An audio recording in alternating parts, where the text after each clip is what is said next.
merci d'être là. Tout d'abord, c'est un plaisir d'être au Grand Palais en tant que Parisien, de présenter ici ce qu'on fait.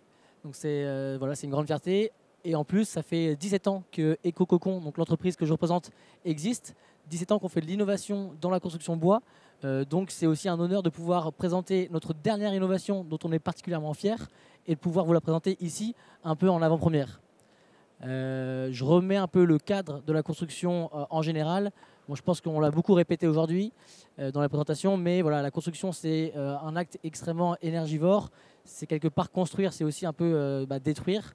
En France, c'est 43% de l'énergie qui est nécessaire soit à construire ou alors à chauffer ou climatiser des bâtiments. Et cette énergie, elle est carbonée, plus de la moitié. Donc c'est 23% des gaz à effet de serre environ. Voilà, donc l'intérêt, il y a vraiment un intérêt à décarboner le BTP pour avoir un fort impact sur l'empreinte carbone de la France. Donc des solutions existent, il y en a plein autour de nous aujourd'hui et le bois, de manière générale, est une solution efficace. Ces 3 bâtiments font partie des solutions qu'on peut voir. En fait, on ne voit rien d'ailleurs, mais ces 3 bâtiments sont tous en structure bois, isolation en paille.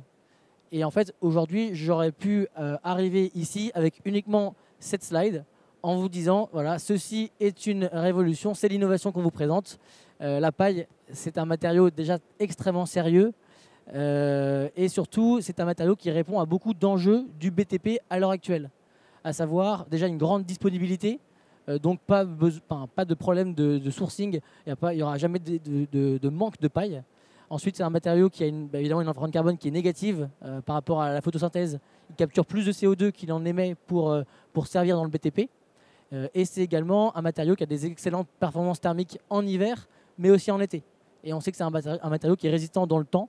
Donc vraiment, il répond à plein de problématiques.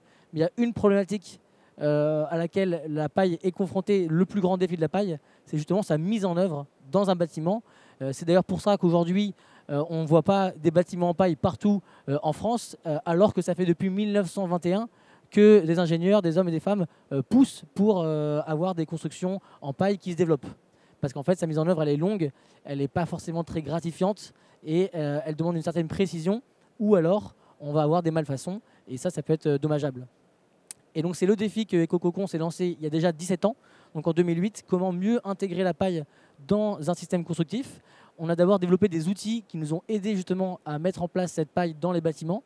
Et aujourd'hui, et depuis 4 ans, on est passé un peu à la vitesse supérieure en disant on va passer d'outils à carrément des machines qui travaillent pour nous. Et là, on s'est fait accompagner par un spécialiste de la robotisation et de l'automatisation. Ce spécialiste, c'est le groupe SNEF, c'est une entreprise française. Cette boîte, elle travaille principalement avec des entreprises plutôt du domaine de l'automobile ou de l'aéronautique. Les clients favoris du groupe SNEF, c'est Stellantis, Volkswagen, Tesla, Airbus, pour créer leur chaîne de production. Chaque constructeur automobile a ses spécificités et donc a ses propres robots qui vont installer, construire leur voiture. Et en fait, ensemble, on leur a proposé un nouveau défi, c'est comment est-ce qu'on peut créer des machines qui vont cette fois-ci pas manipuler des avions ou des voitures, mais plutôt du bois et de la paille. Et donc ensemble, avec le groupe SNEF, on a créé cette nouvelle usine. Donc là, elle est vide, mais on va voir les machines bientôt. Donc c'est 900 mètres carrés qui sont dédiés à la construction de murs ossature en bois, isolation en paille. Dans ces 900 mètres carrés, on a 10 machines. Parmi ces 10 machines qui se succèdent sur une ligne de production, on va avoir 5 bras robotiques. Ces bras robotiques, ils ont été conçus pour et par EcoCocon dans l'unique but de manipuler de la paille. Donc on est sur quelque chose d'extrêmement technologique, une technologie de pointe, qui va servir à manipuler un matériau qui, lui, au contraire, est extrêmement low-tech pour justement pouvoir avoir toutes ces capacités, toute cette empreinte carbone négative de manière facile. Ces 5 bras robotiques et ces 10 machines en général, ils vont nous permettre de produire 90 000 mètres carrés de murs ossature bois, isolation paille par an. C'est un chiffre qui va peut-être pas parler à tout le monde, mais ceux qui font de la construction bois-paille, de la construction bois en général, ça leur parle. Surtout, il faut que 2 personnes pour superviser cette production. Donc on a vraiment réussi à automatiser cette partie de la construction. C'est un caisson qui va être produit toutes les 6 minutes dans notre atelier. Donc il faut imaginer un flux avec nos 10 machines. D'un côté, on a de la paille en vrac et du bois massif qui rentre. Et de l'autre côté, les machines vont jusqu'à palettiser les caissons et être prêts au transport. Donc c'est vraiment, voilà, on est sur une chaîne de production automobile, mais dédiée à la construction. C'est du coup un double défi que relève cet atelier qu'on a créé, qui a été ouvert du coup en septembre 2024. Le premier défi, c'est comment est-ce qu'on industrialise réellement la construction bois, parce qu'on a beaucoup d'outils, beaucoup de machines qui vont aider à la découpe, au débit, etc. Mais on n'a pas des machines qui vraiment assemblent comme on assemblerait les voitures. Donc c'était le premier défi. Est-ce qu'on peut faire passer la construction bois à un autre niveau d'automatisation et pas réserver ce domaine-là à l'aéronautique et à l'automobile. Et le deuxième défi, c'était, pardon, tout en faisant ça, est-ce qu'on peut intégrer en plus des matériaux biosourcés pour ne pas utiliser des matériaux transformés qui ont une empreinte carbone qui est forte, voire qui ont des performances thermiques qui ne sont pas les bonnes. Et donc c'est le double défi que l'usine a réussi à adresser. Cette usine, donc, elle est ouverte en septembre 2024. Certains d'entre vous ici étaient présents à l'ouverture. Elle est visitable évidemment. Et le but, c'est d'en reproduire le plus possible pour être le plus proche possible à chaque fois de la distribution. On fait du hors-site, mais le but, c'est quand même de ne pas être trop loin des sites. Cette usine, elle nous sert aussi à capter de nouveaux marchés. Nous, le but de ces outils-là, c'est de démocratiser l'usage de la paille. C'est pas de faire des machines pour faire des machines. Je précise d'ailleurs que toutes ces machines et toute cette production, elle est 100%, elle tourne 100% à l'électricité et elle tourne 100% avec des panneaux solaires qui sont sur le toit du site. Donc voilà, il y a toujours une logique de démocratiser la paille et de faire quelque chose qui a du sens en termes de carbone. Et on accède à des plus grands marchés. Et quand je dis plus grand marché, je pèse mes mots puisqu'on a livré il y a 3 semaines, donc c'est vraiment récent, le plus grand bâtiment au monde isolé en paille. C'est des marchés qui n'étaient pas accessibles. Donc on n'est pas là pour voler le travail d'artisans ou de personnes qui veulent auto-construire. On est là vraiment pour démocratiser la paille à grande échelle et aller chercher d'autres marchés qui aujourd'hui sont réservés normalement à la laine de verre, la laine de roche, etc. etc. Ce bâtiment, il fait une quarantaine de mètres de haut, il y a 12 niveaux, il y a 60 logements qui, en plus d'avoir une empreinte carbone qui est très faible à la construction, sont également des bâtiments qui sont passifs puisque nos murs sont donc avec une empreinte carbone réduite mais également avec une performance thermique élevée. Ce n'est pas un exemple qui arrive au bon moment, au bon endroit. Ces demandes de projets à grande échelle, ils se multiplient. 60 logements, là on passe à 90 logements avec des promoteurs immobiliers. Pareil, c'est des projets qui n'étaient pas accessibles à la construction en paille ou très difficilement avec beaucoup de risques. Là, on vient dérisquer la phase chantier, on vient apporter une capacité de production et de livraison en temps et en heure qui est très forte. C'est des chantiers, le plus gros défi, ces chantiers en général, c'est qu'ils peuvent bouger d'un an à l'autre. Si vous demandez à un petit producteur de booker un an de production et qu'il se retrouve le bec dans l'eau, c'est la fin. Nous, on peut justement, on a 450 mètres carrés produits par jour, donc on peut répondre à ces demandes importantes sans se mettre en danger et en accompagnant le client jusqu'au bout. Et c'est pas terminé puisque des projets comme ça, on en voit encore et on en verra d'autres. On en est sûr, le marché répond. Le prochain défi en cours, enfin qui est déjà lancé, c'est ce qu'on appelle maintenant les méga projets. Donc on est très content. On vient de remporter ce projet. On a commencé la production. On est sur le plus grand bâtiment bois d'Europe. Donc là, même si on ne parle pas de paille, déjà c'est un défi. Mais là, on est sur 155 000 mètres carrés. On ne voit plus rien, trop de soleil. 155 000 mètres carrés de surface habitable avec 40 900 mètres carrés de façade bois paille. Donc vraiment, on est content d'avoir fait rentrer la construction paille dans une autre dimension. Et on est là pour accompagner, nous, les acteurs qui souhaitent proposer ce genre de solution, de les accompagner, parce que nous, on ne fait aucune pause. On est vraiment sur la partie production de ces matériaux-là. Et dernière slide, l'objectif, la vision de l'entreprise, c'est d'ici 2034, pouvoir produire 1 million de mètres carrés de murs bois paille par an, donc de vraiment bouleverser le marché, de prendre des parts de marché à tout ce qui est isolant, on va dire conventionnel, mais surtout carboné, avec donc 15 usines qui seraient créées. On est déjà présent aux US, donc il y a déjà des usines qui vont être produites aux US, mais également 4 en France. On estime que ce serait le chiffre idéal pour mailler et pour adresser le marché français, qui a un beau marché pour la construction paille. Voilà, donc c'était l'innovation qu'on a présentée, qu'on voulait présenter. Merci s'il y a des questions. Bonjour, merci pour Bonjour. votre présentation. Juste une question, parce que j'ai cherché mais je n'ai pas trouvé.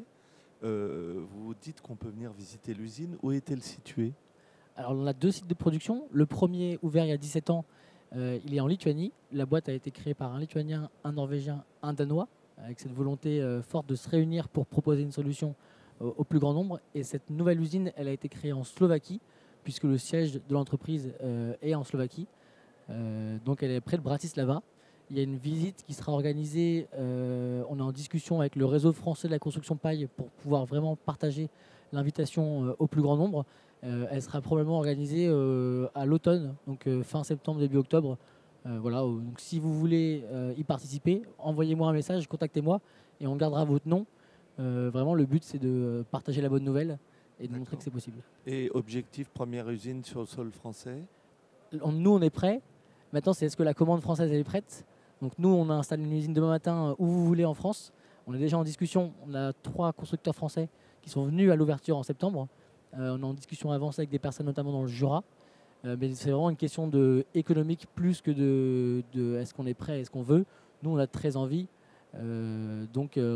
Si vous nous promettez 20 000 m² de commandes par an pendant quelques années, on ouvre une usine demain matin là où ça vous paraît utile. Okay, merci. Et ça, c'était la question sur le lieu de production et les chantiers que vous avez montrés. Je n'ai pas vu l'écran parce qu'il y avait effectivement du soleil. Les chantiers sont situés où? On a des chantiers partout en Europe et aux US. Les chantiers qu'on a vus, donc le plus grand bâtiment en paille du monde, il a été érigé en Suède, à Malmö, donc en face de Copenhague. Les 89 logements dont on parlait sur un promoteur, c'est en Hollande et toujours en Hollande, le méga projet. C'est également en Hollande que ça se passe. Okay. Mais on a des projets, j'anticipe, mais on a des projets partout en Europe, donc du Portugal jusqu'à la Grèce. On a une 40aine de projets livrés en France.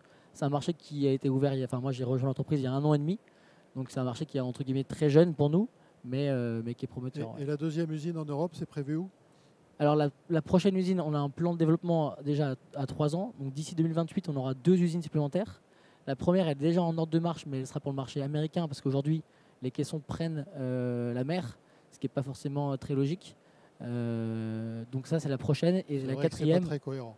Alors, après, on pourrait parler d'ordre de grandeur, ça reste extrêmement cohérent malgré le déplacement. Et d'ailleurs, en petite fun fact carbone, ça coûte moins cher en carbone d'envoyer par la mer aux US que d'envoyer par exemple au Portugal. Mais après, ça reste un ordre de grandeur de 1 à 10 par rapport à ce que... C'est la différence bateau-camion, ça. Exactement. Ouais. Et la prochaine en Europe, il faut se battre. Donc moi, je me bats pour que ce soit la France. Donc ça va être une question de commande et une question de pertinence économique. Okay. Autre question, vous avez parlé d'achat de la paille en vrac. Donc ça veut dire insufflation? Alors non, on n'est pas en vrac. J'ai cru comprendre. On est en vrac, on n'est pas haché. Donc la paille est en vrac, par contre elle est en brin entier et on vient compresser cette paille. Quand je dis en vrac, ça veut dire que très souvent, je vais rentrer dans le détail de la construction paille, mais très souvent quand on fait la construction paille, on prend des ballots qu'on vient mettre à la main dans les caissons bois ou dans une structure bois, mais ça veut dire qu'on est tributaire du format de ce ballot. Ouais. Et ce ballot-là, il est donné par des presses. C'était bien le sens de ma question. Et en fait, nous, on ne va pas passer par cette étape de ballot. Justement, on va venir presser la paille directement dans le caisson. Et donc, on peut faire des caissons déjà de différentes épaisseurs. Et on va avoir, on n'a pas toute cette étape manuelle de gestion des caissons, des ballots. Et la pression, elle se fait par quel système? Pareil, avec donc des robots? Avec des robots.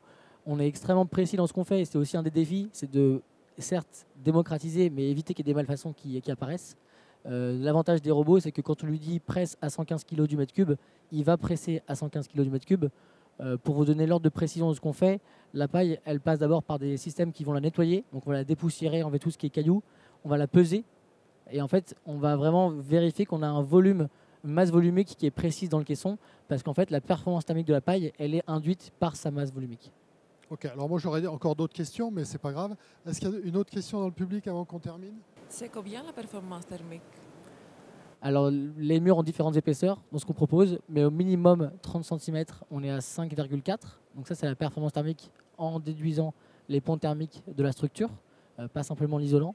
Et en 40 cm, on est à 5,6 pardon, et en 40 cm, on est à 7,4. Là, je parle du R. De la résistance. Ouais. Oui, okay.